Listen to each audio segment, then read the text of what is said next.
네, 안녕하세요.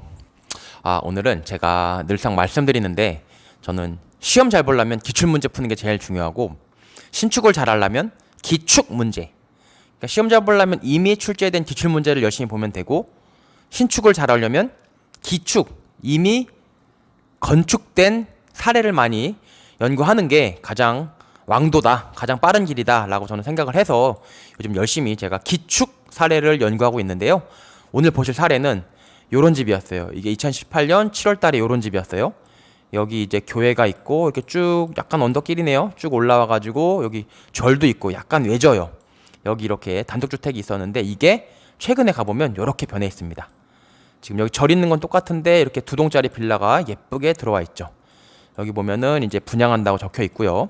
약간 좀 경사지가 있는 곳인데 경사지가 있는지 여부는 이렇게 확인해 보시면 돼요. 이 지도에서 보시면은 이제 경사지가 있는지 확인이 좀 되거든요. 조금 시간이 걸리는데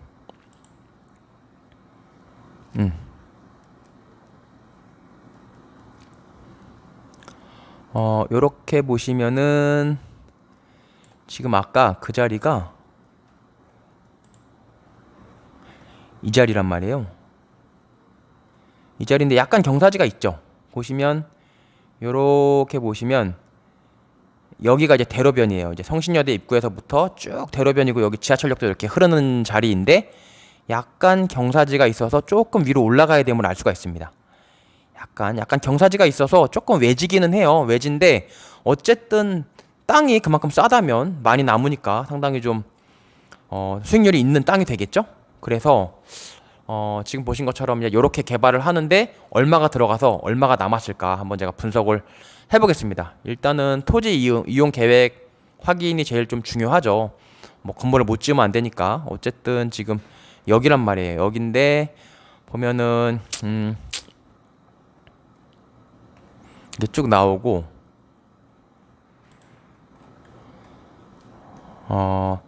일단 일종 일반 주거지역이라고 나오네요. 일종 일반 주거지역이니까 이제 건폐율이랑 용적률 나올 거고 특별히 뭐 건축 허가가 안 나올 만한 뭐 도로가 접해 있지 않다든지 뭐 그런 제한 사항은 없어 보여요. 일단 없어 보이고 수지 분석표를 보면 결국은 이제 이 땅을 얼마에 사서 얼마에 팔았는지가 핵심이 되겠는데 조금 특이할 점은 이 땅 같은 경우는 좀 재밌는 게 시효 취득을 해서 주인이 나라로부터 땅을 뺏어왔더라고요. 그런 경우 사실 흔치 않거든요. 이거 보면 저게 이제 동선동 5가 171-10이랑 또 도남동 토지 두 필지를 합쳐가지고 건축을 한 건데 이걸 건축 등기부등본 떼봤더니 94년도에 시효 취득 완성해서 98년도에 이제 소유권 전등기 함으로써 국가로부터 소유권을 뺏어왔어요. 박수만이라는 분이 참 대단하죠. 이런 경우 실제로 뭐 저도 변호사 10년 하면서 이렇게 취득시효 완성한 땅을 많이 보지는 못했어요. 근데 상당히 이 사람이 그래도 나름대로 열심히 자기 재산 관리를 한 사람이다라는 걸 알 수가 있고 여기서 보시면 이 땅이 요 필지 이 빨간색 필지 요거에다가 아까 시효 취득한 필지 있죠. 그게 요렇게 생겼어요. 이렇게 해서 이거 한 필지 두 필지 해가지고 여기다가 이제 그 빌라를 두 동을 지은 거예요. 여기 한 동, 여기 한 동 이렇게 빌라를 두 동을 져서 분양을 한 건데 이 필지 소유자랑 이 필지 소유자랑 똑같았어요. 만약에 소유자 필지가 달랐으면은 땅 작업하는 데 조금 어려웠을 텐데 소유자가 똑같아가지고 한 명한테만 사면 되니까 비교적 땅 작업은 편했다. 그렇게 알 수 있고 그러면 결국 이 땅을 얼마에 샀느냐 한번 확인을 해보면 수지 분석표를 한번 보시면요. 이 땅은 지금 전체가 대지 면적이 600.7제곱미터 181평이고 대지 면적 181평 두 개 합쳐서 그리고 건축 면적 여기 91평 연면적 272평 이렇게 되어 있음을 알 수가 있어요. 그래서 주차는 13대 넣고 전체는 16세대 한 동에 8세대씩 해서 16세대를 분양을 했습니다. 근데 토지 매입가가 얼마냐? 28억 2,360만 원에 이 토지를 샀어요. 그건 어떻게 아느냐? 맨날 말씀드리지만은 그 실거래가 공개 시스템 있죠. 실거래가 공개 시스템을 통해서 확인하시는 게 제일 좋아요. 여기서 확인하시는 게 제일 좋은데 그래도 알 수 있는 게 뭐 랜드북, 밸류맵, 디스코 3개 있다고 했죠. 밸류맵이 비교적 많이 나와 있어요. 여기 보면 28억 2천이라고 나와 있습니다. 좀 더 깊이 있게 들어가면은 28억 2,360만 원에 샀고, 여기 보면 면적이 181.71평이죠. 181.71평. 여기 보면은 181.71평. 같은 면적을 요 금액에 샀다는 걸 알 수가 있고, 건축물 대장을 보면은 건축물 대장을 보면은 전체 대지 면적이 600.7제곱미터로서 우리가 지금 확인하고 있는 면적이랑 일치함을 알 수가 있어요. 여기 보면 건축물 대장 보면 세대수 여기 8세대라고 나와 있는데, 이거는 건축물 대장 표제부여서 한 동에 대해서만 지금 나타나고 있는 거예요. 이제 총괄부를 띄워보면은 18세대가 아니고 16세대로 다 16세대로 다 나와 있겠죠. 두 세대 총 2, 3, 4, 5층 1층은 필로티로 구성을 했고요. 그냥 일반적인 거를 따라갔어요. 근데 이거는 알 수 있는 게, 이 사람은 선수예요. 이거 지은 사람은 굉장히 선수입니다. 일단 수익률이 175%가 나왔어요. 176%죠. 175.93% 세전 수익률이. 그러니까 뭐 엄청나게 많이 남는 장사를 한 건데, 땅을 비교적 싸게 샀기 때문에 그래요. 평당 1,550만 원에 샀고, 이게 보면은 계약 자체를 2020년 3월에 했어요. 2020년 3월에 1,500만 원 정도의 땅을 사가지고 180평을 빌라 2개를 올려서 지금 84억 매출을 올려서 이렇게 수익률을 157% 이상 올렸는데, 이 분양은 지금 다 되진 않았어요. 한 반 정도 된 것 같아요, 분양은. 근데 이 가격은 사실은 이때 이 사람이 이 땅 살 때 2020년 3월 이때 기준으로 하면 이게 과연 5억 2천 정도 나올 수 있는 5억 2천 정도에 팔 수 있을까? 사실 그건 약간 퀘스천 마크였어요. 좀 이따 말씀드리겠지만 48.65니까 이게 한 15평 정도, 48.65니까 그 정도 되는 거죠. 맞나? 예, 그 정도 되는 건데, 이게 방이 근데 3룸이요, 3룸. 방이 3룸인 게 뭐 어쨌든 요즘에는 한 전용 15평이면 3룸을 뽑는다는 거죠. 서비스 면적까지 해가지고 상당히 잘 뽑은 거예요. 근데 48.65 나누기 3.3, 예, 한 14.7, 한 전용 15평짜리를, 그러면 이 사람이 땅 살 때 고민하잖아요. 이 땅을 사서 내가 얼마에 팔 수 있을까, 건물을 지어서 고민을 하는데, 그때 당시 수익을 계산해 보면, 그때 당시 그 신축 빌라의 그 준신축이죠. 5년 이하 된 거 건축한 지, 그때 그 가격을 보면 5억까지는 안 돼요. 예컨대 한 뭐 4억이나 4억 5천 정도 비싸야 그 정도였단 말이에요.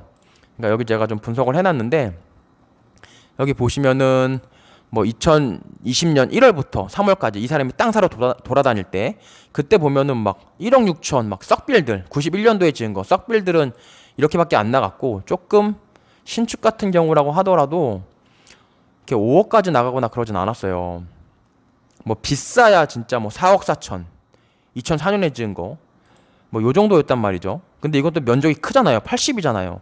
그러니까 어떻게 보면은 조금 이 사람은 약간 모험을 한 거예요. 모험을 했다고 봐야 되고요. 그러니까는 이런 분 같은 경우는 15평밖에 안 되는데, 15평밖에 안 되는데 이제 5억 2천에 분양한다? 라고, 그 당시 땅을 살 때, 사람들이 땅을 살 때 쫄리잖아요. 이거 얼마에 팔 수 있을까? 근데 그때 5억에 팔 수 있다라고 보여지는 데이터는 사실 없어요.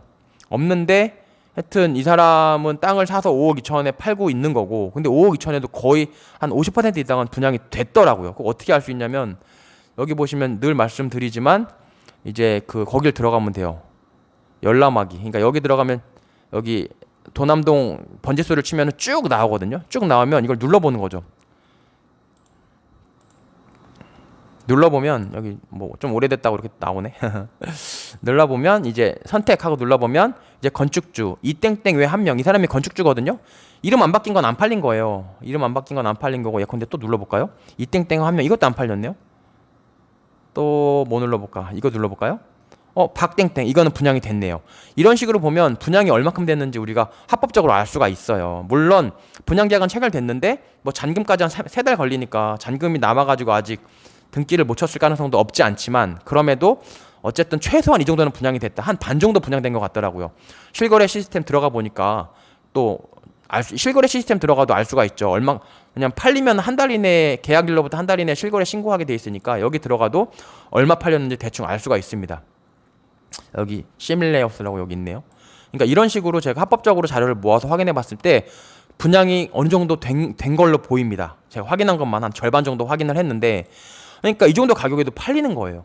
그렇다면 이분은 어쨌든 뭐 좀 대출 일으켜서 이자는 내고 있겠지만 한 175.93% 정도는 이 사람이 지금 수익률을 올리고 있는 그런 물건이라고 보면 되고, 이 정도 수익률이면 굉장히 그거다, 선수다, 많이 경험이 있으신 분이다. 경험이 있는지 없는지는 또 어떻게 알 수 있냐면, 건축물 대장을 보면은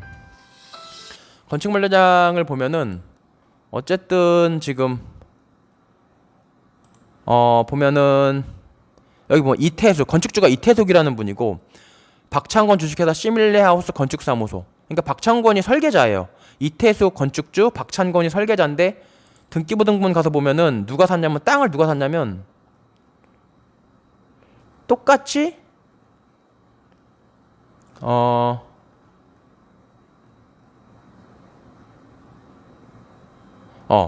이태숙, 박창권이 같은 분이 또 땅을 샀단 말이에요. 이런 걸 봤을 때 이분들은 상당히 설계에도 직접 하시면서 좀 선수다. 그래서 수익률이 이렇게 나왔다라고 보시면은 좋을 것 같아요. 그래서 이분 같은 경우는 상당히 뭐 벤치마킹하기 좋은 사례이긴 한데, 핵심적으로 저는 이 분양가를 과연 땅 살 때 받을 수 있다는 걸 확신했는지 그거는 잘 모르겠어요. 근데 어쨌든 반 이상 팔린 거 볼 때 성공적으로 분양될 것 같다. 이분은 약간 리스크가 있었죠. 완전 보고 들어간 건 아니니까. 그렇게 저는 판단을 하고, 또 이 사람들 같은 경우 보면은 땅이 일단 땅을 싸게 샀어요. 평당 1,500 정도에 땅을 싸게 샀다. 왜냐면 땅이 그렇게 위치가 썩 좋지는 않아서 그래요. 그러니까 위치가 좀 나쁘더라도 땅을 싸게 사는 게 좀 더 중요한 것 같아요. 왜냐면 다세대 빌라 같은 경우는 어쨌든 수요층이 한정돼 있거든요. 막 최고로 뽑아갖고 막 요즘 뭐 하이엔드 오피스텔로 비싸게 팔 수 있는 게 아니기 때문에, 비싼 땅을 사는 거는 적어도 빌라를 파는 데 있어서는 조금 신중해야 된다라고 생각이 되고, 랜드북 보면은 여기가 이제 추정가가 나오는데, 추정가가 1,346만 원으로 나와요. 그러니까 1,500만 원 랜드북 추정가보다 약간 비싸게 산 건데, 이 추정가는 사실 믿을 게 못 돼요. 싼 땅도 이게 엄청 비싸게 나오는 경우 있고, 비싼 땅도 이렇게 싸게 나오는 경우도 있고, 다양하거든요. 그래서 랜드북 추정가는 제가 여러 가지 사례를 분석해 보면 참 믿을 거는 못 된다라는 생각입니다. 그래서 오늘 이 정도 말씀을 드렸고, 어쨌든 이런 식으로 한번 분석을 해보시면은 조금 더 도움이 되지 않을까. 한번 같이 공부해보는 입장에서 도움이 되셨다면 좋아요랑 구독도 부탁드리겠습니다. 감사합니다.